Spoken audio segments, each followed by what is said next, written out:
So today I want to talk to you about situationships and how they hit differently in your 40s and why they hurt more and how to break free.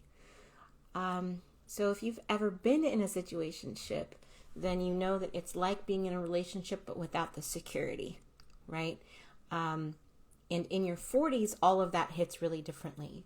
So first, I want you to understand that a lot of smart, successful, and loving women find themselves in a situationship. It's not what they were looking for. It's not what they set out to have, but it's what they end up in. And then they're looking around going, how did I get here? And what can I do to have the relationship I want? Hey, love. Hi. So it's not a reflection of your worth. Please understand that it is not a reflection of your worth. It is just, sometimes that's what happens. Oh, excuse me. So sometimes it's just, that's how it goes. Sometimes those are just the dynamics that we find ourselves in. And it's sometimes can be difficult to find the clarity that we need about our next steps and really even to sort of admit to ourselves that that's where we are. And I'm going to talk about the reasons for that and what we need to do. So first, let's talk about what a situationship is and what it isn't, right? So one of the things about being in a situationship is that it's really defined by ambiguity, right? There's a lack of clarity. There's a lack of commitment. You're not really sure what's going on. You assume certain things to be true, but then you keep finding out that they're not really true. And it might be like you assume that you're exclusive, and then you find out maybe that you're not. Just different things like that. You might feel like you assume that it's okay to call this person your boyfriend or your partner, and then they might feel like you might, when you do that, you might feel some pushback, and you're not sure exactly why that is or what's going on, right? So it can feel like a relationship in some moments, right? It feels like it's a relationship because you have time together, because you have intimacy, but it's missing that foundation of partnership, right? It's missing the ability to like rely on that person. They might not be going with you to like family things. There's no consistency necessarily. And you're not really talking about the future or planning a future together. You can't really move forward with like future plans, right? So that feeling of intimacy when you're together, right? That is the thing that is keeping you kind of confused, right? Because it feels very intimate. It feels very real. You know that the chemistry between the two of you is real. You know that the emotional connection that you feel is very strong, right? Very intense. It might be very passionate. It might be, the best sex relationship the best sex that you've ever had in a situation. I can't say the best sex you've ever had in a relationship because it's not quite a relationship, but the best like sexual chemistry you've ever had with someone, right? But it's really missing that foundation, right? It's missing the feeling of partnership. Like I can rely on this person. I know that they're going to come through for me. So what are some of the hallmarks kind of a situation? Like what does it look like when you're in a situationship, right? It looks like the person not really being fully available to you, right? So maybe they're separated, but they're not really divorced So maybe they're separated, but they're not divorced, and they're not taking steps to be divorced. Like they haven't done any of the paperwork. They're not really pursuing becoming legally divorced. So they're still encumbered, well, let's say. Or maybe they're carrying baggage from the past, right? So they're not really they might be divorced, but not really over their ex. Or they might still be kind of like connected to their ex in some way where it's like, we share a dog, so we have to spend all this time talking about the dog. And the dog is sort of a symbol. It's a real dog, but it's also sort of a symbol for the fact that neither of them has moved on, and it's something that gives them an excuse to stay connected, It might be that he doesn't talk about the future. He just doesn't want to ever talk to you about the future and says things like, let's just deal with that when it comes up, whenever you make plans, like, what are we going to do for Christmas? Or what are we going to do for this or that? It might be that he's like, oh, let's just talk about that when we get closer to it, or I'm not really sure what's going to be going on.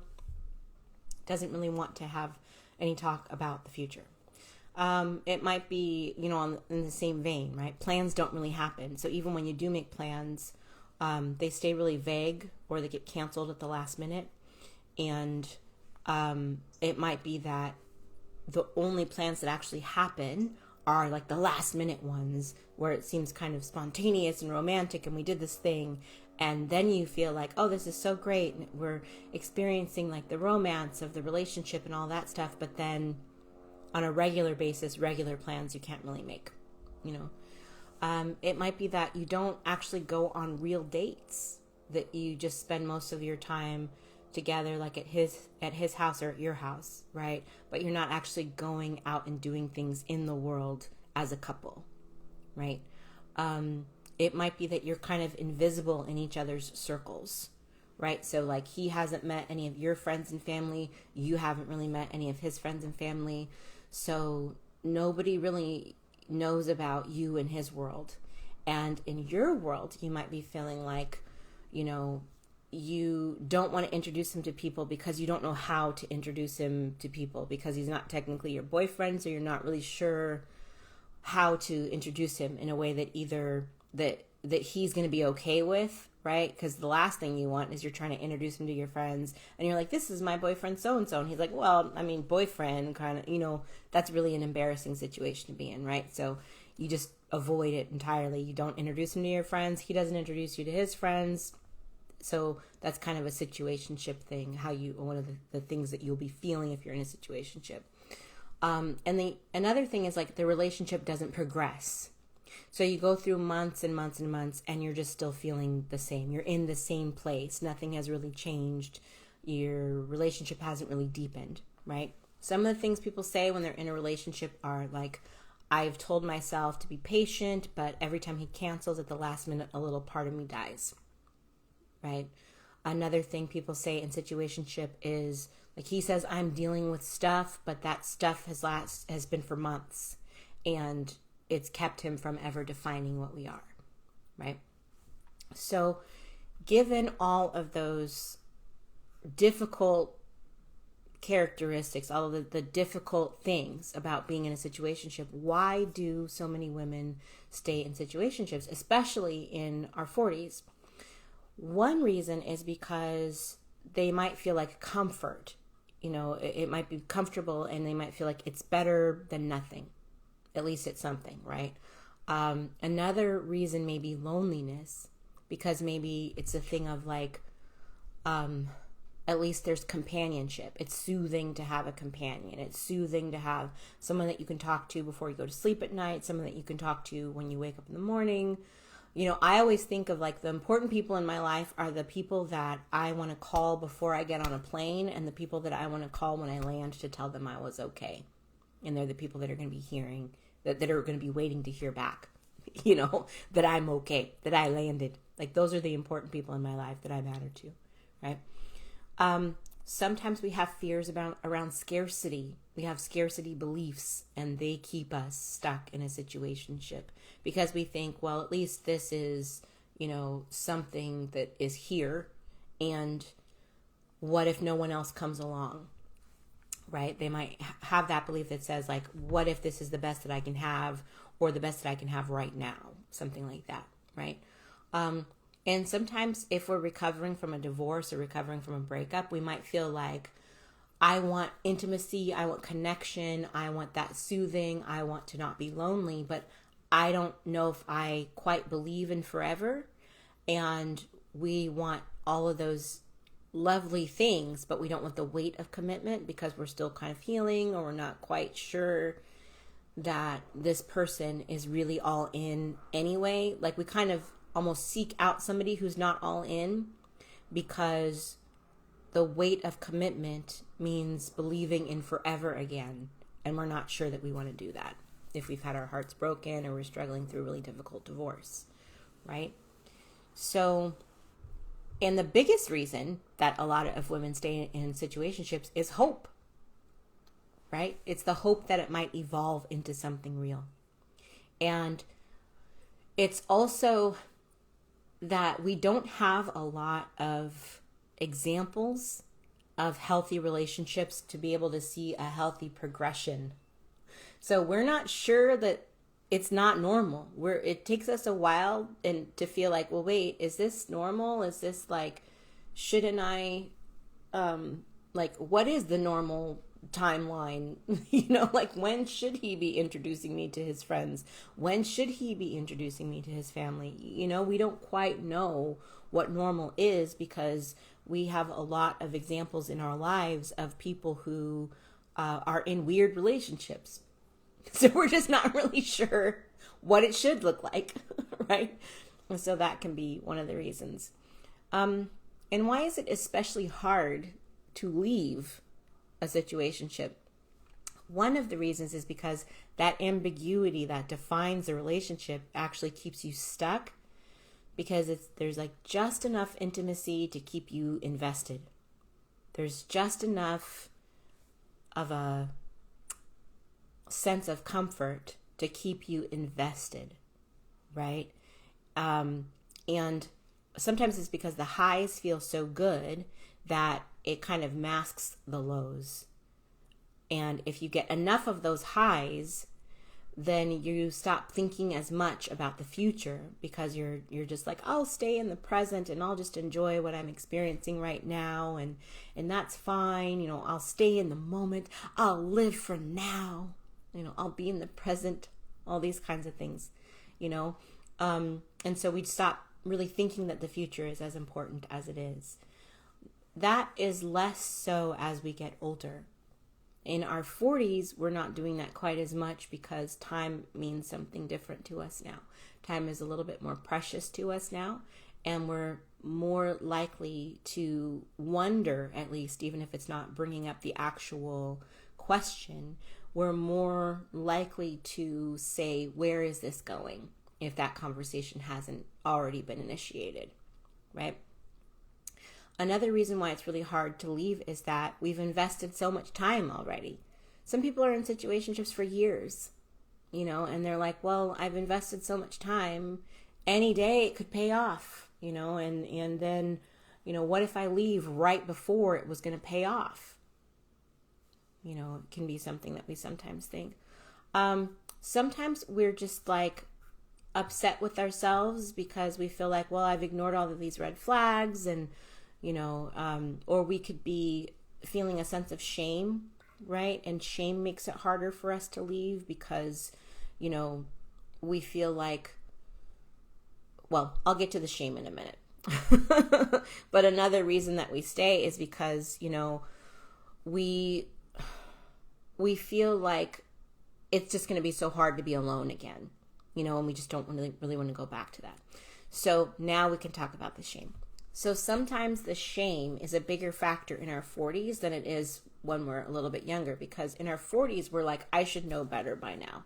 It feels more like ridiculous to us that we're in the situation, because we're just like, I should know better by now. I'm older, and we don't tell our friends because we don't want judgment, right? And so that feeling of like, we can't tell our friends because we don't want to be judged. And it makes us feel isolated. It makes us feel ashamed. It makes us feel embarrassed, all of those things. Hey, love. Hey, Crystal. And so it keeps us in that cycle longer, right? Brene Brown says that shame thrives in silence and secrecy, right? And that's true. So if we're in a situation with someone, we're in a situationship, right? We feel embarrassed about it, or we feel ashamed about it, we're not going to tell people. We're not going to tell the people closest to us, and that's going to help us feel even more isolated, right? And then we're going to feel even more like the only person we can be with is this person in the situationship. Like they're the only person we have a deep, intimate, emotional connection with. And so that makes it even harder to leave the situationship, because it's sort of like this is the only deep, intimate, emotional connection we've got, at that point. So a lot of times, one of the things that I hear women say when they're feeling that is they say, like, I know how I want to be treated, but it's really frustrating because I will settle for crumbs instead of a real relationship. I'll settle for crumbs disguised as affection. and it takes a lot out of you to be in a situationship. You feel like your time and your energy are wasted from the situation, from it not going anywhere, right? And you've put so much time and energy into it. You have this constant sense of self-doubt where you're questioning your worth. You have this feeling of like emotional whiplash because you're really deeply passionately connected, and there's a ton of affection 1 minute, and then there's distance the next minute, right? You feel really lonely even though you're technically with someone. These are all hallmarks of a situationship. So if you've been in that and you've felt all of these things, I want you to understand that it's not a reflection of your worth. And situationships happen to the best of us. And we can all heal and be able to move forward from it. So, other things that women say when they're in a situationship, a lot of times women say things like, sometimes I wonder if I even register in his life. Like, am I a real part of his life? They wonder that. They say, like, I keep my heart, someone said, I feel like I'm keeping my heart on standby, waiting for something real to show up, and I'm exhausted from waiting, right? So being in a situationship, there are a lot of women who've been in that situation, and being in a situationship doesn't make you weak. It just means that you want love. And it's kind of a wake-up call. When you hit that wall where you're just like, I can't do this anymore, it's kind of a wake-up call for you because it's showing you that you are ready for more love. And you have really been ready for more love the whole time. But as soon as you hit that wall where you're like, this is as much as I can stand, I really am ready now to move on. And I don't care that it's going to be a little bit difficult initially. I am ready to go through that because what's on the other side is going to be so good and so rich and so fulfilling. And it's going to give me the safety and security that I actually want to have in a relationship. A lot of times we hit that wall, and then on the other side of that is what we really want, So when we get ready to heal those patterns that attracted the situationship, then we can stop attracting unavailable partners, and then we can move on, because you're not supposed to have to convince anyone to invest in you. You're not supposed to have to convince anyone to invest in having a real relationship with you. So if that's the situation that you're in, we want to clear those beliefs. We want to heal those beliefs so that you can be in a relationship with someone who knows that you're the most amazing thing on the face of the earth and actually values you and respects you and loves you and wants dibs, essentially. That's like I love that idea of dibs. That's something that my boyfriend said to me. He was like, I got super dibs. So, I just love that idea. So if you're realizing that you might be in a situationship, or you have been in situationships in your most recent, romantic situations, and you're really ready to stop that pattern and call in the kind of love that you actually want and deserve to have, then I want you to know that you don't have to do that alone. You really don't. Sometimes it's really hard to pull ourselves out of a situationship on our own. And our friends might not be able to really help us do it because they might be in situationships, or they may have normalized the idea of situationships. They may have limiting beliefs telling us things like, well, there aren't a lot of great guys around anyway, so maybe just, try to make it work or whatever, right?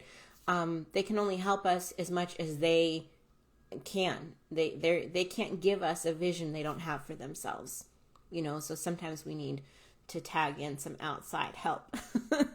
So if that is the case, that is exactly what I do, is I help women heal from the kind of energy that would keep them stuck in situationships or keep them alone when they don't want to be alone.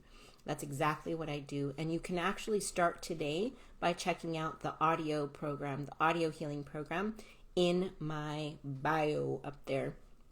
I'm not sure where. Is it there? Somewhere. You can check it out in my bio, and it's designed to help you clear out that old energy that keeps you stuck in those patterns so that you can start to attract the love that you really want to have and deserve to have. So I'm so happy that we got to spend time together today.